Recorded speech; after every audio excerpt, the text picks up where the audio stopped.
एक छोटे से गांव में एक लड़की रहती थी जिसका नाम ईमान था। ईमान बहुत मेहनती और खुश मिजाज लड़की थी। उसके पास कुछ मुर्गियां और बकरियां थीं जिन्हें वह बहुत प्यार से पालती थी।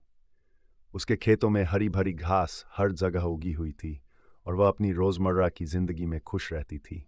ईमान हमेशा अपने जानवरों का ख्याल रखती, उन्हें खाना देती, पानी पिलाती और फिर खुद हरी घास में खेलने निकल जाती। ईमान का एक सपना था कि वह हमेशा अपने जानवरों के साथ खुश रहे और हर दिन कुछ नया सीखे। एक दिन जब वह अपने खेत में हरी घास में बैठी थी, अचानक एक जादुई परी उसके सामने आ गई। परी ने मुस्कुराते हुए कहा, मैं तुम्हारी परी दोस्त हूँ और तुम्हारी मदद के लिए आई हूँ। ईमान बहुत हैरान हो गई, लेकिन परी की मुस्कान ने उसके दिल में शांति भर दी। परी ने अपनी जादुई छड़ी से कुछ चमकते हुए जूरमट निकाले और कहा, अब तुम्हारे पास ये जादुई ताकत है। अब तुम अपनी मुर्गियों, बकरियों और हरी घास को बातें सुना सकती हो। ईमान ने खुशी से कहा, क्या सचमुच? ये कैसे मुमकिन है? परी ने जवाब दिया, सिर्फ तुम्हारी मोहब्बत और सच्चाई की ताकत से यह सब मुमकिन है। तुम अपनी जानवरों को कहानियां सुनाकर उनके दिलों में खुशियां भर सकती हो।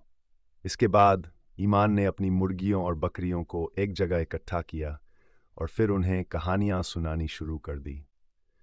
वह उन्हें एक पुरानी कहानी सुनाती जिसमें एक वीर लड़की अपने जानवरों के साथ कई सफल यात्राओं पर जाती है और कई जादुई चीजें देखती है।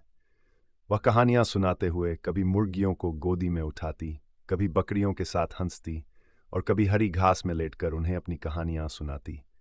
जब वह कहानियां सुना रही होती तो उसकी मुर्गियां और बकरियां बहुत खुशी से उसे देखतीं, जैसे वह उनके साथ जादुई दुनिया में चली गई हो।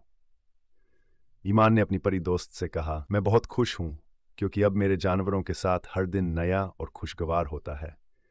परी मुस्कुराते हुए जवाब दी, तुम्हारी मोहब्बत और खुशी तुम्हारे जानवरों की जिंदगी में जादू का काम कर रही है। ये जादू तुम्हारी मोहब्बत का है और यह हमेशा तुम्हारे साथ रहेगा।